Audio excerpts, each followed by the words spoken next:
Hello, friends, and welcome to episode 15 of Wake Up with Giants TV. Today we are talking about anchors. What are they, and how do you use them? And I think I might lose everybody today. I see Nick laughing already.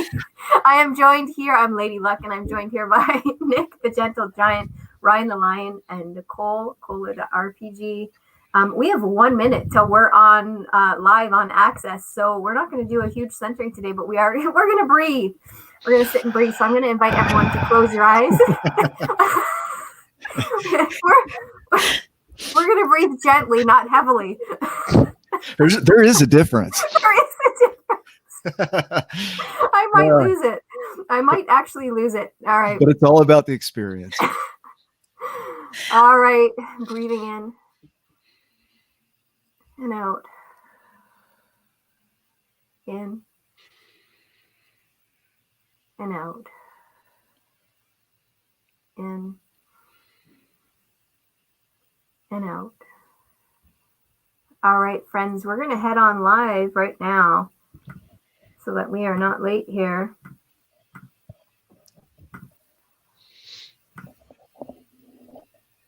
We're just playing our little intro there. I might actually lose it. That's okay. Nick's got the sign language going on. We've got Ryan's here.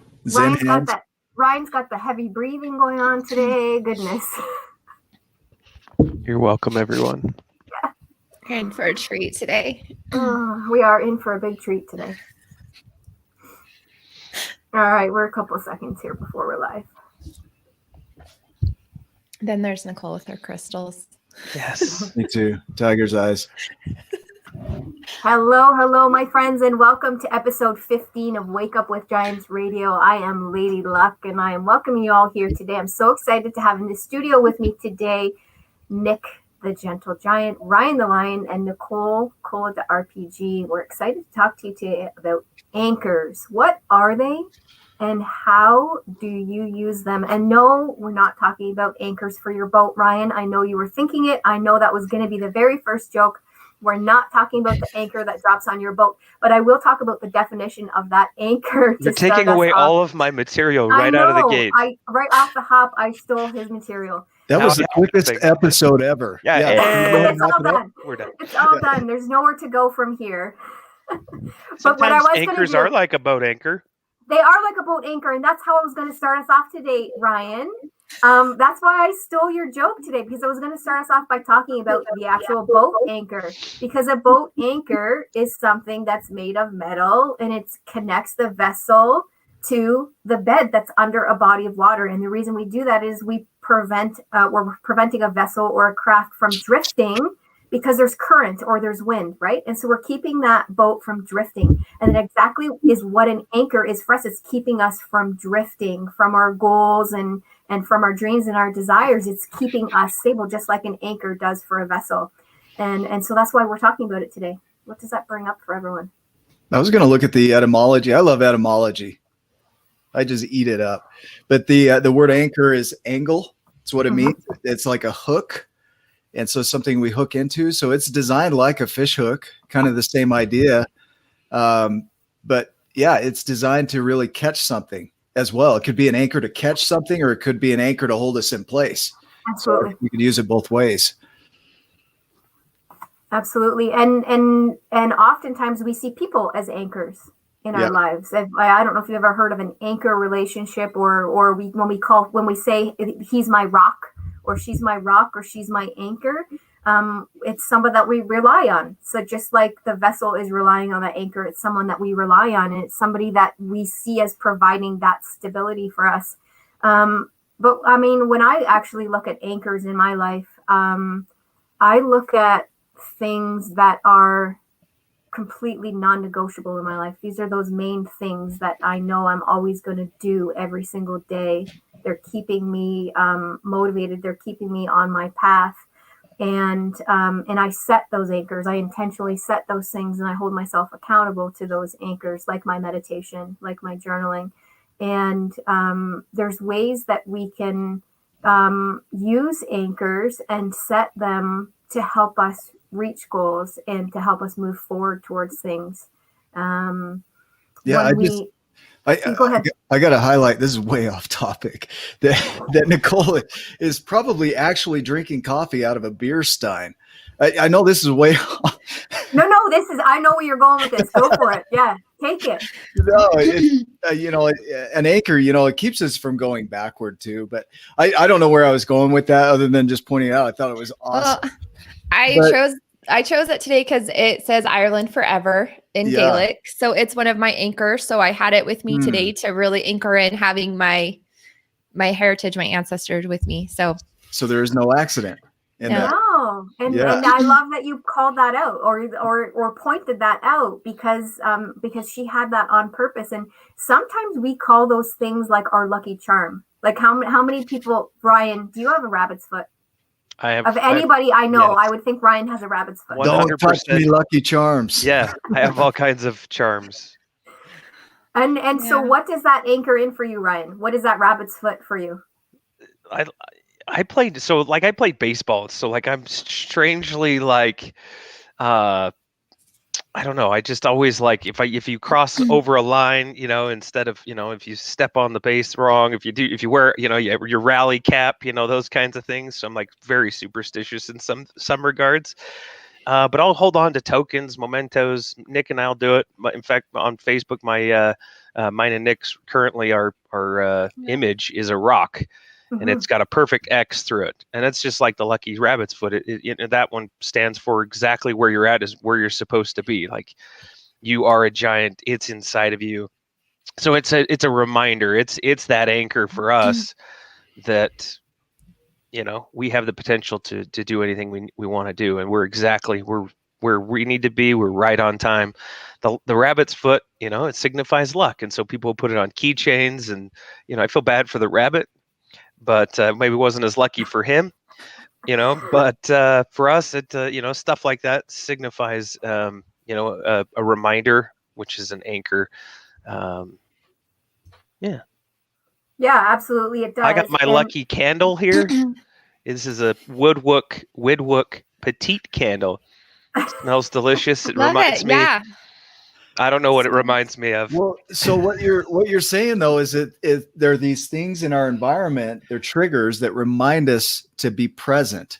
It's almost like the lucky rabbit's foot or an athlete who wears the same shirt over and over. It's a reminder of when I wear that shirt, I show up a certain way. And the rabbit's foot, when I see that, I remember to show up a certain way. That stein reminds you of your heritage. Remember to represent your heritage. And so it brings you into the present moment. Because it's really a thing of, if you're not anchored, I would see it as you're either in the future or the past. You're never really fully here, and so you're always imagining what might happen in the future and projecting, sometimes future tripping, or you're in the past. You're revisiting and rebuilding that, but you're not present. So the anchor helps pull you into the reality. Yeah, I spoke last year at the Capitol here in Utah, and it was a spiritual revival. And I went and got this necklace, and it's the sacred goddess, and she's holding my birthstone, because when I was standing at the Capitol, I wanted to have her energy with me and that reminder, so that I had the courage to stand there and speak for like these things to come through me. But tattoos also, all of my tattoos are anchors for me. Nick's tattoo is the same. I have one for my ancestors, one for my children, one for my sister, one for my marriage. I love that. Yeah. And Nick has a lower back tattoo too, but he can't show that. It says your name. Oh, it says your name here. I just went somewhere so inappropriate with that. Probably was. Probably is. I apologize. Yeah, go ahead and try and bring that back. Yeah, and now it's your turn, Melissa. Just take a Sharpie and we'll turn the rest of the show over to Melissa. Oh dear God, I'm going to say it. I haven't said, and I just said to Ryan on Wednesday, I haven't said "oh dear God" in a very long time, but there it is. Yeah. Yeah. Thanks, so Nick. Anybody remember where we were at? I don't. Hopefully, we had an anchor. That's an anchor. Yeah. Oh my gosh. Well, and smells can be anchors too. So with the candle. Yeah. So, For me, I would put lavender. Lavender and rosemary are like the scents for me. So I would put them like on my cuff, on my sleeve, if I needed to smell something during the day to help me to remember to remain calm. Working in a high stress environment, that lavender just smelling was an anchor for me. So it doesn't have to be something physical that you touch. It could also be a song. It works as a pattern interrupter. So when you're in the moment of maybe doing something that's not in line with not just your goals, but also your values, because I think that a lot of my anchors have more to do with my values than they do my goals. But I'm able to tap into that song that it interrupts that pattern and shifts that energy. I want to tie us in another direction here. So we think of an anchor usually drops, right? Or it's in the past in some sort. You know, if you're climbing a cliff, you're going to put anchors in the wall to hold you from falling too far backward. But in sales, Ryan, you'll know this. In sales, we would put anchors in the future. And we would put anchors on people of, you know, creating an idea that they would anchor onto, that they would hold on to, that would then become the basis for the decision. And so you can also anchor the projection, the vision. And so we would do that. You know, if you go to a restaurant, you see they've got a menu and there's one item that's ridiculously high. You know, let's say it's $1,000 bottle of wine. And you have all these $20 bottles of wine. If I can anchor you on that $1,000 bottle of wine, if I have a $50 bottle, boxed wine seems like a deal. Yeah, it's a deal. It's a bargain. Let's party.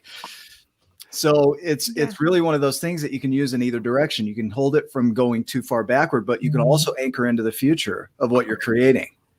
Yeah, I absolutely love that too. I love that you took us there because we talk about celebration lots, and we talk about I talk about in Storytime Yoga with the kids anchoring in the lesson that we just learned in the story. And what I mean by anchoring in that lesson that we just learned in that story is that I will recap the lesson that we learned, and I will talk to them about the fact that they have the choice. If we were learning about kindness, right? I will talk to them about the fact that we have the choice to be kind or not. It's up to you, and you can make whatever choice you make.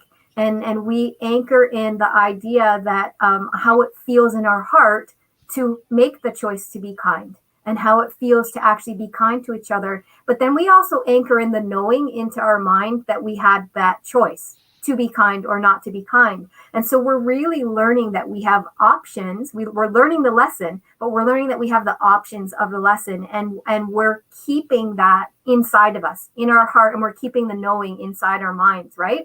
And so when we talk about it in that way, we're making that anchor for that child or person, whoever's listening. We're making that place for them, that knowing for them that they can grasp to in the future, right? And they can move towards that in the future. They can move that towards that decision, and they can move towards that lesson in the future because we've anchored that now, right? And it's the same thing with celebration. I celebrate everything. Every little thing that happens. If something, and I pop champagne, not if it was just like if it was a good grade or something, I don't pop the champagne. But if something comes through, if an investment comes through, or I get a new business opportunity, or something huge happens, some big milestone, I pop the champagne and we celebrate. And if my kids are here, I go buy the non-alcoholic champagne at Walmart. And my kids have non-alcoholic champagne too. Yeah, you're welcome, Walmart. Sorry. Shame, bad plug. But I'll go buy the non-alcoholic champagne, and my kids will have that toast too. And now we're anchoring that in to the universe. We're telling the universe that this is a point, a milestone in my life that I'm celebrating. Yeah. I want more of this. And so now I'm using that anchor, that celebratory anchor, to tell the universe, bring me more of this. I love this. Bring it into me, right? More of the non-alcoholic wine. No, I like the real stuff. Oh, but but you know what I mean? So I'm using that celebration. I'm using that story, that lesson in that story, and using that anchor as a future, to pull in that future, to pull in that future decision, to pull in that future energy, the same energy of calling in those wonderful things. That's still an anchor, but I'm using it to call in and manifest. I have this vision of it. Imagine you're on a boat and you want to go to a destination, and you throw that. Let's say that you throw that anchor out in front of you. But some people, they'll set their vision, their goal, and they won't really anchor it in. So it's almost this case of it would be nice, right? Or it's a wish, but it's not really anchored in. Like that's their future. Because some people, what they'll do is not only will they declare that vision and that purpose, but they'll really anchor it in. Like I can't, like we had on our show today with Perry Power. He talked about he won't let go of his vision. Yeah. And so that's anchoring in that vision of it's not going anywhere. And so when you talked about creating that vision out in the future and that place to rest, in a sense, the word purpose means to move forward and to pause. So meaning move forward, and pausar, to pause. And so when you anchor in, you're really projecting out, like, this is where I'm going, and I'm going to anchor that in, and that's my purpose. Because people use that word purpose. What's my purpose? Well, your purpose is wherever you're going to rest. It doesn't matter. Choose it. It could be anything. And so the anchor is that thing that holds that vision for you so that you can get to that place of pause. Yeah. If that makes sense. Is there from a psychological standpoint, or from a, I don't know, creation standpoint, is there an amount of times that you should be doing that? Is that a constant? Is that a daily? Is that a, where you're putting it out there? I want to speak to that. Yeah. You speak to that first, and then I will too. Yeah, go ahead, Nick. Well, okay. Just go. You can go, Nick. Just me. Just me. You guys go home. I got this. I just asked the question. So this is a one-man show, okay? Yeah, it's the Nick show. I need someone to speak. Whatever you're going to say, I'm going to talk over it. Yeah. Yes. Go. Ready. What was the question again? I forgot. No, I'm just kidding. So anchoring it in, I really did forget the question, honestly. So like in like a repetition, a daily thing, is it a does that help, like, over and over and over? How do you hold that for the future? Like, what do you do, Nick? So I have a couple of thoughts on that. So the way the brain is designed, you would think that you would create a behavior and it would take a number of repetitions for that to occur. But I had an experience this week that taught me otherwise, and that was witnessing an accident. And so I want to talk about that, because under normal circumstances, when we're creating a new behavior, the neurons, when they fire, they get supported by what are called the oligodendrocytes that come in and create a myelin sheath around the neuron to make it fire faster and faster. And so the more you use it, the faster it fires, and it becomes automatic. Well, there are situations where that happens almost instantaneously. When you're so fully present to an experience, it anchors into learning immediately. Like people with PTSD have PTSD immediately. They didn't have to practice over time to get that. Mm-hmm. Yeah, that would be weird to practice PTSD. Yeah, I mean, you could, but unpracticing PTSD might take some time. Yes.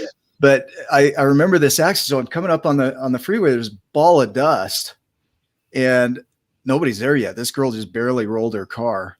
And I run up on the car, and I look through the windshield, and she's sitting on the driver seat, looking out the windshield, kind of in a Buddha pose, just zoned out through this shattered windshield. And I remember the details of this so vividly, because there was adrenaline going. And she looks like she's okay, but she's locked in her car. We can't get the door unlocked. The windshield smashed in. Somebody grabbed the hammer and just pulled, the windshield down, and she got out. All she had was a cut on her finger. She was barefoot. She had this blondish hair, pink stripes in it. When I looked in her eyes, they were just deep, deep green. And it was like she was looking at my soul. I could picture the water under her eyelids and the tears streaming down, because she was still not fully conscious yet, and she was scared. And I don't know in any other situation that I would have paid as much attention as I did to the details, because I was so hyper present that it anchored in. And I don't know that I'll ever forget that experience. And it was immediate, right? So the number of repetitions, really, to me, I think it depends on how present are you to the experience. Yeah. Like your level of consciousness. Yeah. I love that point of view. And go ahead, Nicole. I was just going to say, and the emotion behind it, the emotion, the more you can anchor in that emotion, the more powerful it is. Yeah, the and I love anchor that you just anchored said in. that. I love that you just said that, Nicole, because that's where I was going to head with that. And I think that the difference there, Nick, is that you had high intensity emotion Yeah. with that experience, and the emotion was so high intensity with that your body was automatically like, I will never forget that emotion. Like I can feel that, right? I will Yep. never forget that emotion. It was so high intensity.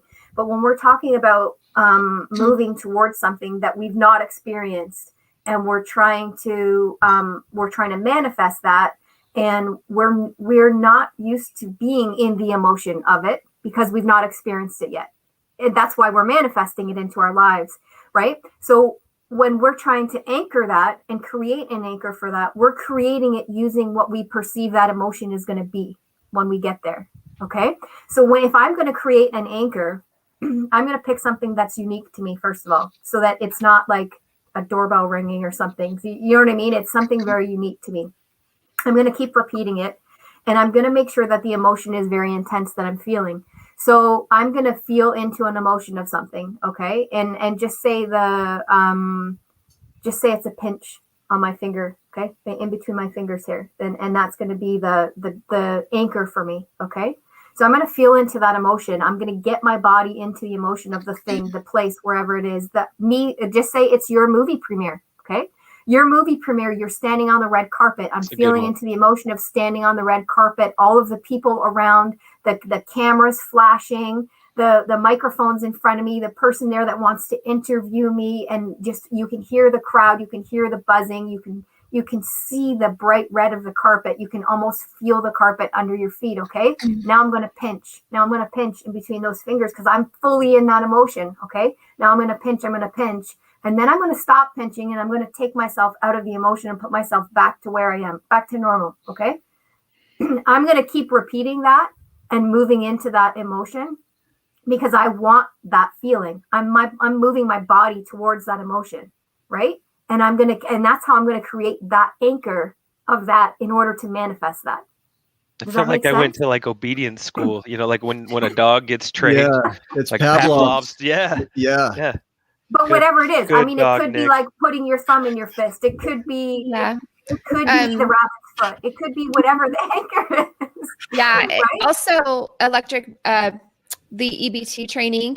So the tapping, moving energy in your body with having that. You were anchor. going to say the electric shock. I call it EBT. It could work. the Remember, brain damn training.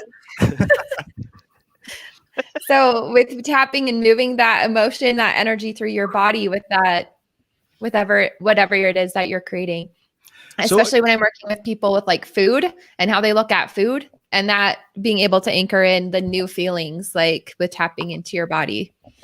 So there's a book called Untangling Anxiety, and I think it ties into this, just his method. It's a great method, but he talks about really fully feeling the emotions of the event, the experience, because he thinks that anxiety is more of an addiction than it is an issue. And so when you fully feel the experience, it puts you in a space where you can look at the results of that, because the brain really seeks reward. And so there's got to be a reward for that behavior. And so when you can fully feel the emotion of it and look at the outcome, then you start to notice that the outcome maybe isn't as awesome as you thought it was. And so you can replace it with something better. And that's his method. And so as I'm hearing this, a lot of what people do is they try to create that anchor, but from a space of fear and uncertainty. And so when you're operating from fear, yes, you're going to create an anchor, but it's not going to be very powerful. And in fact, you're going to move forward really slowly and cautiously, just like you do in life. If you were approaching a tiger, you would do that very carefully. You wouldn't want to startle it. And that's how people approach their dreams. I don't want to startle my dreams. It might run off. I just jump on it. Yeah, Ryan the pouncer. That's what you do when you're Ryan the lion. That's right. I'm going to pounce on that dream. You just go full bore. Yeah, but the idea there is that when you're looking at your vision, you're anchoring that in. Yeah. Like you said, Melissa, when you're talking about the excitement of that, the curiosity of that versus the fear of that. I mean, if you were describing that from a space of fear, you're on the red carpet and it's frayed and people are looking at you, right? all these eyeballs are on you. You better not screw it up. What if I Right? trip? I'm in high Yeah, heels. I know. What if I Yeah. fall on my face? Could you imagine how strong that vision I would just be? thought of a I'm never YouTube, going like a YouTube opportunity for epic fails. there. Yes. I'm not I'd ever be going the to take poster that child thing. for that. Hey, well, so I got a question too. So, like inside of that, so I like the thought replacement, thought exchange, or even the feeling, the feeling something, the anxiety, the negative. You might label it as negative or bad or Less powerful.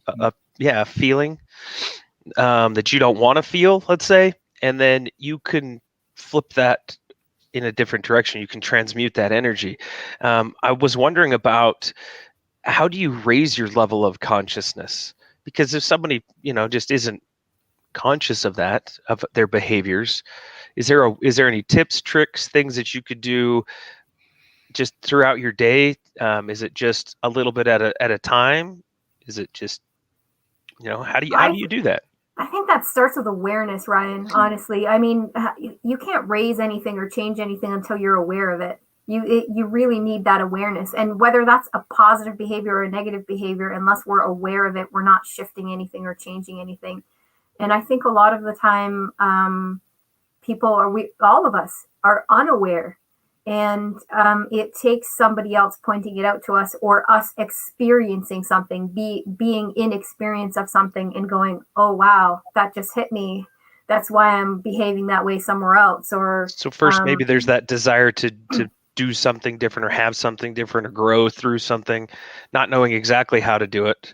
we need to want to be aware. And then wanting. And then as you start wanting, it's like if you want to go buy a car and you start thinking about a specific car, then all of a sudden you look and everywhere there's that car. You're like, what the heck?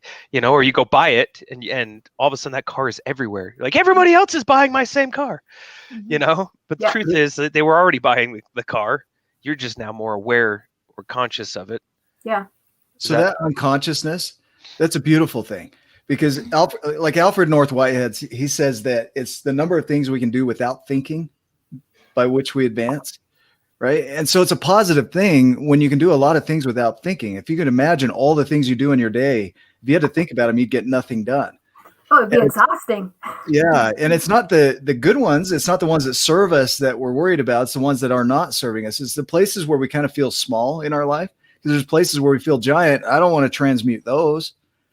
So when you feel small in an area, that unconsciousness, it's almost like you're never unconscious. You're always consciousness. Like science will explain consciousness as the energy behind everything. And so unconscious, if we were to change it to insentient, maybe, which means that your senses aren't aware of it, that you don't have to have your senses to operate, because when you have your senses at play, you're very aware. And that means you got to be present. Yeah. And so practicing presence, like they say, mindfulness is one of the most powerful tools that to transform. And so it's been around, for forever, and so it's one of those things that when you start to be mindful of your behaviors, then you can start to see that the ones that don't work. And then from there, taking on like a responsibility too, of being aware of it. I'm responsible for whatever outcome I can, and then Ryan, also, what did I ask you to do Thursday at the end of Mat Chat? What do I always ask everybody to do at the end of Mat Chat? I give homework, right? Oh, yeah. Yeah. What homework? What did you? What's crap! Now you gave me a homework. I'm a terrible student. I gave you better not have forgotten. You said you were going to do it. You commented in the comments that you were going to do that homework. Okay, so it's not the specific homework, but what do I ask? I always ask people to do as homework at the end of Mat Chat, whether it doesn't matter what the topic is. Now my mind goes blank. You better remember, because a friendship is at stake. There's a test. Nicole's watching too, so we're both in the naughty office right now. I always invite people at the end of Mat Chat to get out their piece of paper or their journal. And journal it. Be aware. Be aware for the next week of where in their life they're doing XYZ, whatever the topic is. And I had been feeling a certain way, and you pointed it. Yeah. Okay. Yeah. So and you here said, I'm better now. All of a sudden, the and blood then you started said, okay, I'm flowing going to again. do that homework, right? So it was about being aware of where in your life for the week you were doing XYZ, whatever the topic was, right? And so if we can do that, and sit in that awareness of where we might be, hiding from something, or sitting in fear, or, sabotaging the reaching of our goal, or procrastinating, or whatever it is. If we can sit in awareness of that and recognize and realize, then we can do something about it.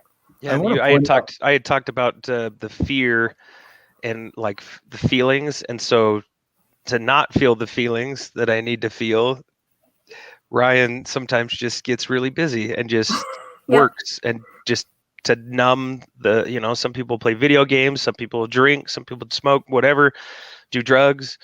Ryan works. You gave a really clear example right there while we were going through this. When she asked you the question, your brain shut down.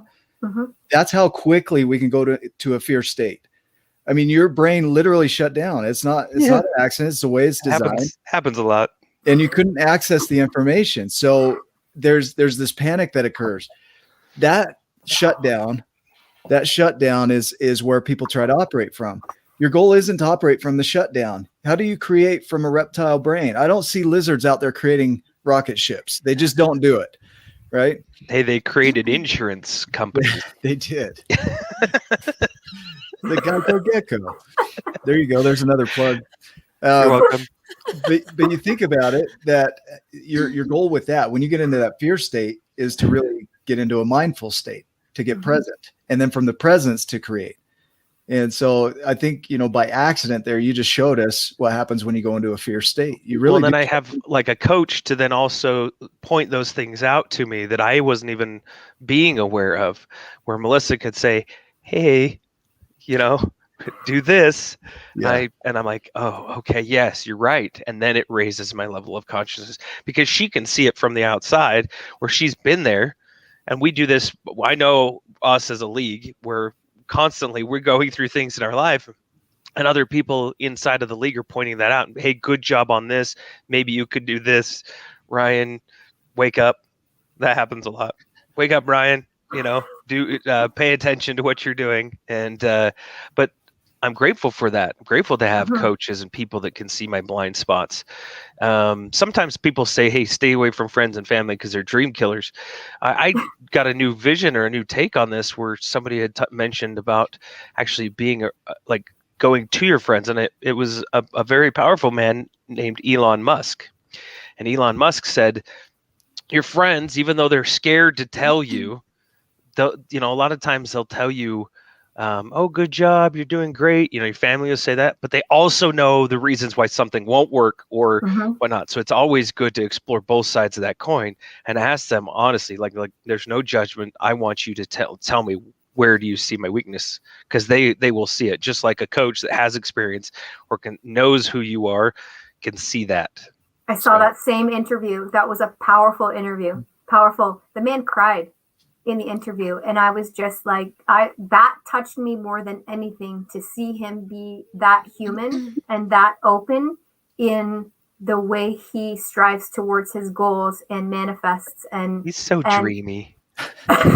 He is a dreamboat. He is. Okay, even though I think he's an alien, not a human. Just saying. Okay, Eli, where do I tell? Okay, here's another quiz, Ryan. Where do I tell you guys that I do my best thinking every single day? Where do I do my best thinking? The shower. The shower. Mm-hmm. Elon Musk gets his ideas in the shower. I would say that. So he even says he thinks it's from the resting from the sleep, in his unconscious, and his brain is starting to work out the problems that he's encountered throughout the day, and it just keeps working for him, and he recognizes it keeps working for him.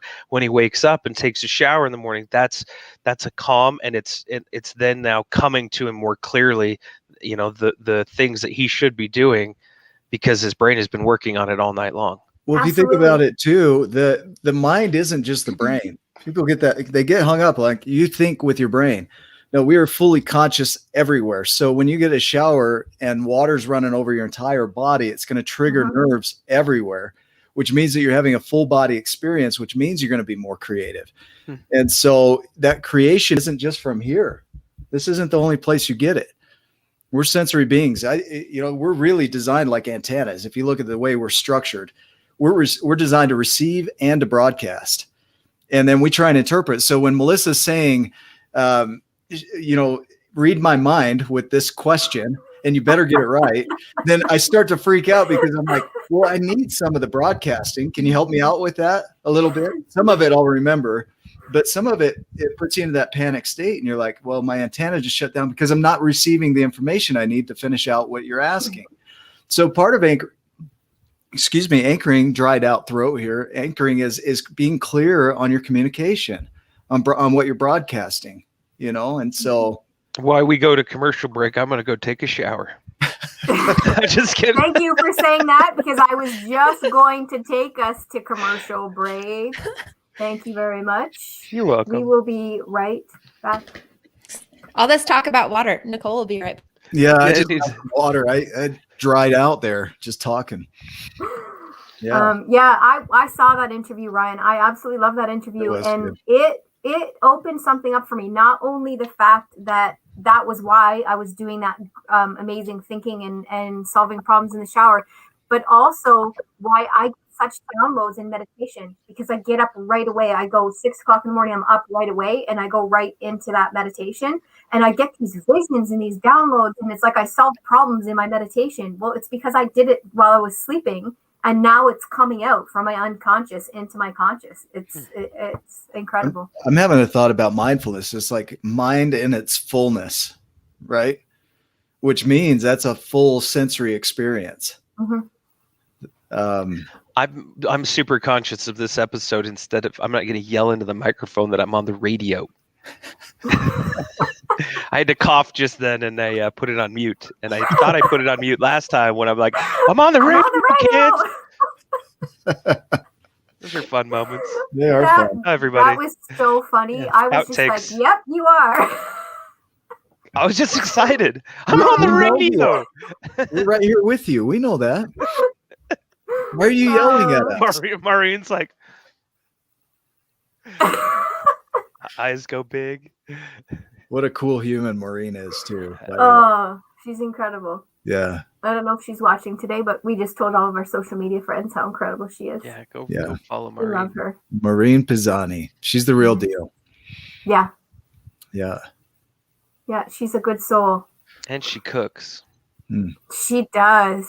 I want her to adopt me. Okay, yeah, me too. She'd be a great I'm back mom. on. Just call her up and say, Welcome back, my friends, to episode 15 of Wake Up with Giants Radio. Today we are talking about anchors. What are they and how do we use them? And funny enough, we were talking about Elon Musk and showering. And I don't know what that had to do with anchors. There you But go. that's where we left off. You're With welcome, audience. Yeah, I know. Elon Musk and coming up with ideas in the shower. That's where we left off when we left for commercial break. You paint this amazing picture.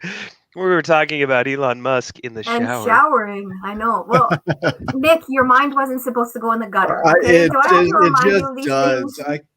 I can't help it. Nick This always is just the knows best how to episode take it to ever. that place. That didn't place even is say just anything. beyond the ridge. You Yeah. just need Nick's face. If you could see his face on the radio, you would know that, like, when something like that happens and somebody says something a little bit triggering, I you look can like see it in this, I'm Nick's like, face. I didn't even know that was a possibility. He's like, I like that. Yeah. Showering with Elon Musk. It's going to be a podcast. that's a whole nother podcast. Yeah. Nicole Oh, will be goodness. starting a podcast Yeah. Yes. Right Showering away. with Elon Musk. about Elon. Oh, Yeah. this is the best episode ever. Well, Well, yeah. So, One of back my to favorite anchoring. humans. back to anchoring. Well, that sunk like an anchor. Where do we take that from here? Yeah, how I have do we no bring idea. how I do have we no bring idea. it back to you? I'm gonna bridge that. I'm gonna bring that back to anchoring because we talked about being aware of things and being an awareness and having coaches or mentors and that's how we got onto Elon Musk, how he goes to his family. Oh, I remember. And he asks his family because he knows that they're going to give them their honest opinion, and he's going to get an honest opinion and really know where he's at with a project and whether something's really going to work for the public. I'm so glad there's at least one responsible human on this show. Yeah. Right? You're like the mom of our show. Lady Luck. Well, Yeah. I think I made myself that when I talked to Lamar about water aerobics. I think that Aquafit. was Yeah, Aquafit. that's right. Aquafit, right there. That was the end. That's That was the anchored end in of my too. okay. For life. Let's just put it in a bun like the librarian, right, and have the glasses on, because that just did it right there. The bun and Aquafit, and my reputation was done. The big curlers, Moo moo. the hairnet, shower Coffee, cap. cigarette. Oh, Yeah. yeah, Nick just brought us Welcome way to off Aquafit, again. everybody. I'm gonna bring us way back again. I'm gonna reel it in. Okay, reeling y'all in. Just like a hook, which is another version of a hanker, an anchor.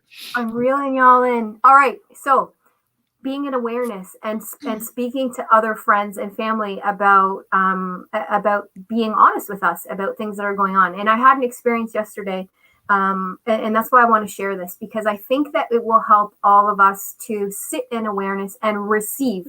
So we talked about Elon asking for that information, but sometimes we don't like to receive that information, right, from other people. And we want to be in awareness and we want to change, but we're not receiving it. I was having a conversation with a friend last night, and I pointed something out to him in a gentle way. I was more inquisitive. I said, I'm not judging. I'm just asking. I'm curious. And we talked about it. And his response to me was this: thank you for pointing that out to me. I will sit with that and learn from that and ensure that it doesn't affect our relationship moving forward. And when I heard that, I thought it was one of the most profound things, because he was receiving the information. He was becoming aware of that situation and receiving that information and really sitting with whether or not it was affecting how he was dealing with people and in relationships and making decisions in his life. And I thought that's someone who received and received the information that was given to him and was being aware of what was going on in his life. I thought it was so profound. I want to speak a little more to that. So Yeah. that whole experience there, the talking about Elon Musk, talking about honesty being what a person owns and their experience, right? That's the only thing it can be, is their experience, their version of it, their meaning that they made from the experience or the event. And so the honesty is really them sharing their experience. So if you're anchored in and you know where you're at, and then somebody comes in and shares what they're sharing, they're just sharing their experience. If you're anchored in, then you'll be able to look at that experience as just them sharing what they believe to be a truth. And that's it. It's not anything about you. But if you make it mean something about you, well, now you're not anchored in. Now you're over there. You're in their space and it means something. And now you take it on like they did something to hurt you. Like what you just shared about this guy is, I'm going to take that in. I'm going to sit with it. And then I'll make a decision from that. Right. Yeah. And that decision is to make sure that I don't cause additional harm. But he was in such a space that he could receive it without it meaning something about him. Yeah. And so that's anchoring. What he just did is anchoring for your words to come in. I mean, it could have just bounced right off and meant nothing, but it did mean something. He received it in and said, yeah, let me see what I can do with that. It doesn't mean that when you hear something, you got to take it and own it. You don't have to own somebody else's honesty. Mm-hmm. But I'll go one step further with that. It anchored something in for me. Okay. It anchored in for me that I can share and be open and honest with that person and not have it be taken in the wrong way, or not have it cause an argument, and everything can still be amicable, and I can show up as me in that way and be valued in that way with that person. Yeah. So that was an anchor for me too, not just him. That's great. Yeah, I love that. I love that a lot. Well, that's a wrap. I got to meet the great Steve Hardison. Some people know him as the Ultimate Coach. You can go to theultimatecoach.com, find him. You're welcome, Steve. But I had the opportunity to meet with him, and I took him a book, The Giants and the Smalls, that's written by Nick. And I was with the hope that he would sign the book for Nick as a gift. Okay. We started talking, and I said, hey, I brought a book for you to sign. And then he went into starting to tell me about how he doesn't sign books. He doesn't do videos. He doesn't endorse in the traditional way. He doesn't even go out to lunch with people. Like he has a like the way he does things, he has his God or universe, his wife, then his kids, then his grandkids, and everyone else. And that's kind of the levels of where he operates from. That's a And lot like Rick Evans. yeah, and Richard Paul Evans does that as well. And it's living in integrity and the things that are important in his circles. And he was telling me why he does, the reasons why he doesn't. And he said that, like people will come to him and say, well, will you do this for me? When he says no, then and they get mad or they get upset, or why won't you do that? Well, then there's an attachment of an expectation behind that.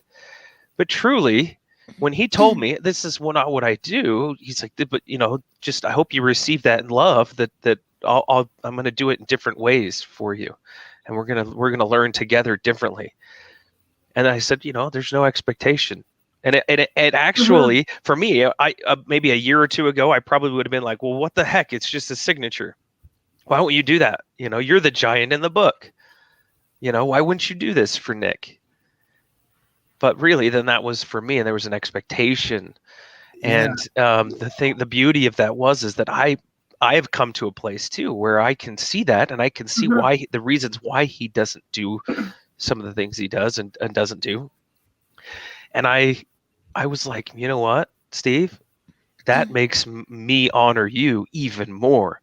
That also helps me to grow as a human and to be able to look at my boundaries and the things that I will let in and not let in, and the reasons why, and hope that somebody else can receive that and feel that as well. And so it's just a beautiful, I mean, as you guys were talking about that, I just thought of those things, but yeah, can I expound on that a little more? Please. He shared something with me that ties exactly into that. You took down a framed picture of the Giants creed, and you gave that as a gift to Steve. Okay, so Steve gave it immediately as a gift to sitting on the else. wall. You can't see it there on the radio, but it's sitting right on the wall behind Nicole. Yeah. So are you giving a gift, or is it an obligation? Because if you're giving an obligation, you might want to be clear that that's what you're doing. Because if it's a gift, his version is that I can give that to anybody else. If it speaks to me to give that gift to somebody else, and you gave it to me personally, but I feel like somebody else needs it, then I'll have this ability to give it. So how often do we get anchored to how important it is for somebody to do it our way? Or we make things an obligation. We anchor in that, well, this is an obligation. I'm going to give this to you, but I'm going to anchor you down so that you can't give it to anybody else. Right. And the beautiful thing about it is that, we were in a place too where we could look at that and go, there was no expectation. It was just purely a gift. And that if he could use that to bless somebody else's life, then please, please do. And I can't think of a greater place to put it than in the home of Stephen McGee anyway, because he's an amazing human being, and it'll bless his life and the life of everyone else that comes to sit on the front porch of Stephen McGee. Yeah, that's awesome. You look at the most recent post he did about the 4 gentlemen that he met at the gym, and he gave them his shirts. He gave them his shirts that were gifts from other people, and they were gifts to him, but he gave those shirts to them because that's where they felt like they needed to be. So how are we anchoring in our gifts? Not our gifts, our gifts. No, I love that concept. We like gifts. That made me think back to something that someone said to me a while ago. I don't know if you guys know what a mala is. It's a mala is it's beads. It's beads in the yogic community, okay? And so you wear them around your neck, and it comes down to like usually a pendant or a tassel down at the bottom, and it has so many beads. I think it's 36. Someone can correct me, but there's a meaning behind how many beads are on it. So some people make it with that amount of beads for that meaning, and some people don't. And I had been looking for one for a while, and some people they'll say their mantras on them. So that's why it has so many beads, because their mantra that they're repeating it that many times. So as they're sitting in meditation, they've got their beads, and it's almost, I was going to liken it to something else, but I won't, because it's not religious. But they're doing their mantra while they're going through the beads, so that they know they're saying their mantra that many times in their practice. Okay. And I don't use it in that way. I just think they're absolutely beautiful, and I like to wear them in my practice. And it meant enough to me that when I went to buy the first one, I knew that I wanted it to speak to me. I knew that I wanted to choose it, and I knew I wanted to buy it for myself. And I was out at this craft fair, and I saw this beautiful one, and I pointed it to someone who was with me, a gentleman that was with me, and he thought he was doing this great thing, and he went and purchased it right there on the spot. He bought it from the lady, and he gave it to me. And I was almost upset by that, because I thought, it's my first one, and I just explained to him the significance, and I wanted to do this for myself, and I was just showing him because I was, really liking this one. And I'll tell you, I never wore it once. It sat in its little bag, and I never wore it because it was amazing. That's a for him bag in the U.S. bag in North Dakota and Canada, Minnesota. And I was grateful for the gift, but never wore it. Yeah. It never spoke to me, so I never wore it. But someone said that to me after the fact. Someone asked me why I never wore it, and I explained the whole story. And he said to me, then you need to take it with you when you go on vacation, or when you go to a yoga event, or when you go somewhere. And when you find the person that it belongs to, gift it. And that brought me back to that, because that's really what it's a feeling and an emotion behind it. And it doesn't mean that that person is not grateful for the gift. They're feeling into the emotion of knowing that this energetically belongs to someone else. This other person needs this, and it is with them. And that lesson was taught to me a while back. That your message about that really spoke to me in that way. I like that. Yeah. My precious. I was thinking the whole time you were talking about that, I was thinking about the Lord of the Rings and the precious ring as you were talking about your necklace.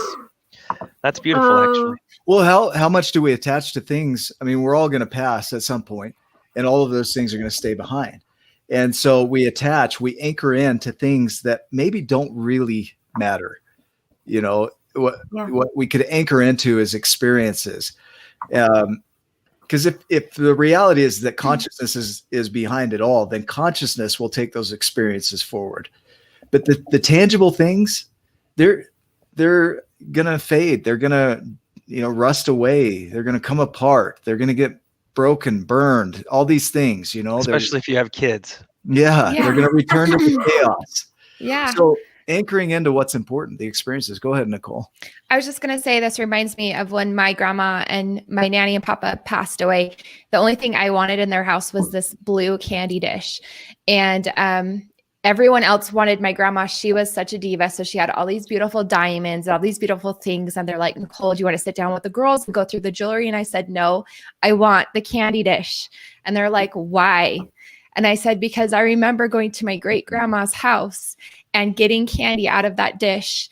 And it is something that is anchored into that memory of her, the smell of her house, the feel of her holding me in her arms. And so that candy dish is that memory of my great grandmother. And then it went to my grandmother's house with my grandfather. And I remember being so careful getting that candy. She always had it filled, and it is the most beautiful it's the most beautiful candy dish. I didn't know how much it was worth. It came over from Ireland when my great grandmother came over. I had no idea until after I got it. But that's what Nicole wanted. But the truth is too, like the dollar amount didn't matter at all, right? I mean, whether it was a priceless artifact to you, just because of what was attached to that, because of the memory and the things that you remember as a kid going over there and getting the candy, and it reminds you of the experience. The smell of the house. And so it's like, for me, that's like one of my most prized possessions, but it's that memory that I want to pass down to my children, to their children. And that's the thing. If we had an earthquake and I was freaking out, I'm like, why have you not anchored these things into the wall? Talking about anchors, my cabinets. Okay. I'm telling my husband, like, why have these not been anchored into the wall? If this candy dish crashes, well, I'm still going to have that memory I'm still going to have that smell of their house. I'm still going to have that. It's just wanting to be able to pass it down. That might not mean anything to my kids when I go. Yeah. You know what I mean? Yeah. They might not have that same attachment. So I it's feel like really, I should do like a Gorilla Glue plug. No, and it's another your hair. commercial. No, Just in it's your funny hair. you should say that, Nicole. I love that you said that. And I love that you said it might not mean anything to our kids, because I had the same experience. I've got this little tiny mug. It's white and it's got like a crazy pattern on it. And it's bright orange and bright blue, the pattern on it, like peacock blue. And it's tiny little thing. It was a coffee mug that my Italian grandmother used to give to my Italian grandfather every Tuesday night when I was at their house after school. My dad would pick us up from home. My parents were split up, and Tuesday night was my night with my dad, and he would pick us up from home and he would take us out for dinner, and then he would bring us to my grandparents' house for a visit every single Tuesday. And my grandfather would have his little coffee in there, and what I had in that little mug, in that same little mug, was Mio or Brio. It's Italian pop. And I would sit there with my grandfather, and that mug brings me back to that kitchen table. The lace tablecloth underneath the plastic. I can see my grandpa sitting there. I can smell him. I can touch him, like sitting right beside me. I can hear my grandpa saying, "Eat the fudgio. I got up at 5 o'clock this morning and made it for you, so you better eat it." Right? I can see my grandmother standing in the kitchen, and I can hear her and see her leaning over the table like this, telling me, "Manja, manja," right? Like from that mug, "Manja, manja," from that little mug. And I have Well, two now of you those have a new mugs. nickname. So I have two of those little mugs in my kitchen, and my kids love to use them. And I recall saying to them once, "Be careful with that mug, because it means so much to me, and I didn't want them to break it." But they don't know the significance of that. They don't know that feeling, and they can't feel into that emotion. It doesn't mean I'm never going to remember that. I'm remembering it right now without even having the mug in front of me. But I love that we do have those anchors, and sometimes it's okay to, and we're going to still have that anchor in our memory without the actual thing. Thank you, Lady Manja. Manja, manja. Manja means eat. Eat. It means eat. She thought I was skinny. Eat. I'm gonna start calling you that now.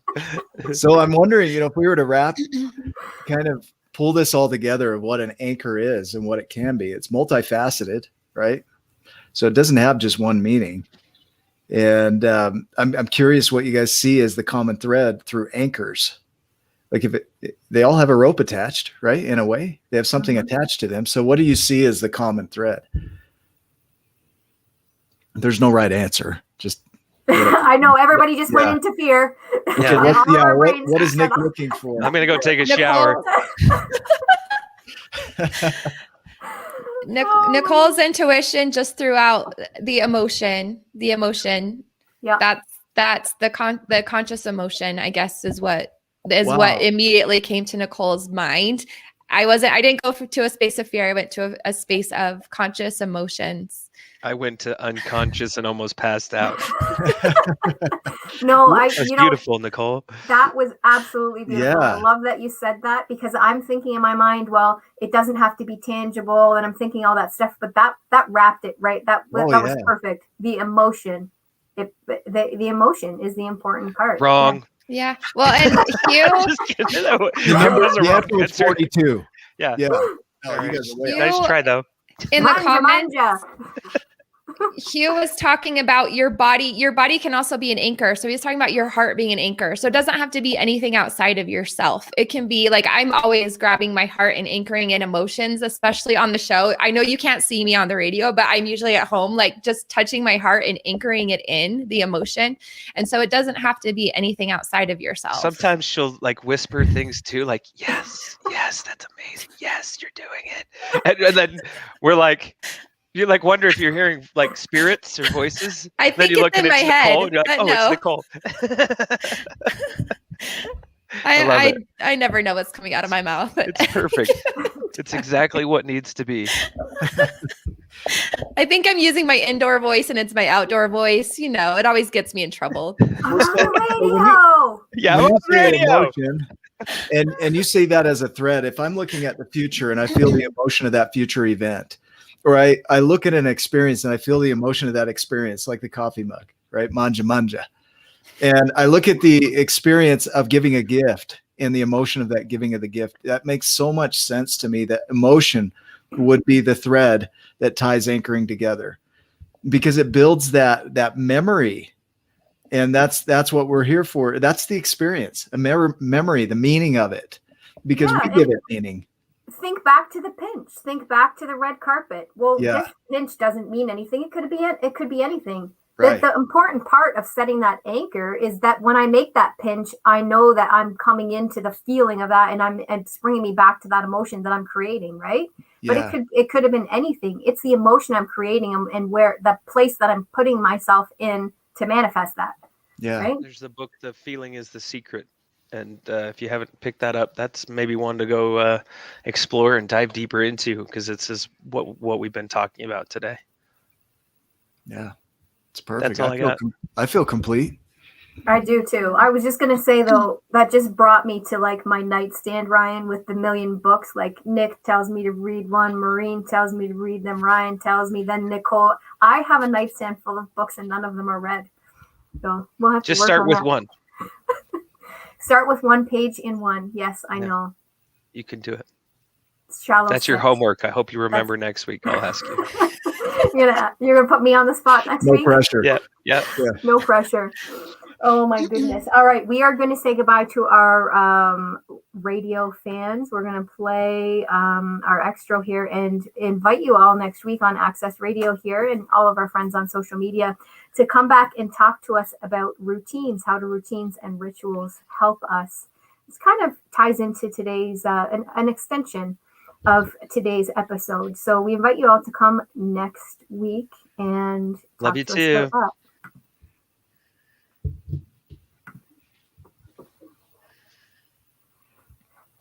All right, we just got our extra going there.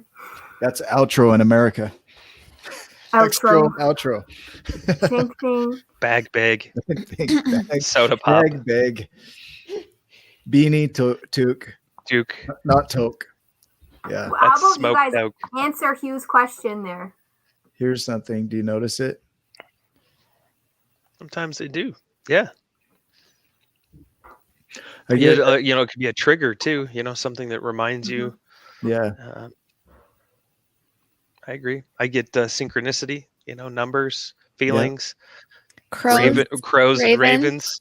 Those fetching crows and ravens. It's like Serendipity. I'm sitting there with Steve Hardison, and it's like the movie The Crows, or the birds. The birds. That's what it is. Birds, yeah. And it's like Not the crow. I'm sitting there, and all of a sudden, like, like over in the corner, like, what the, It's like Nicole's sending her friends over to, just Was to watch it a over us. chicken crow? Yeah. It sounds like a chicken crow. Yeah, it was. Yeah, the I don't know how a crow sounds. Yeah, Nicole Terrible. talks to crows. Yeah.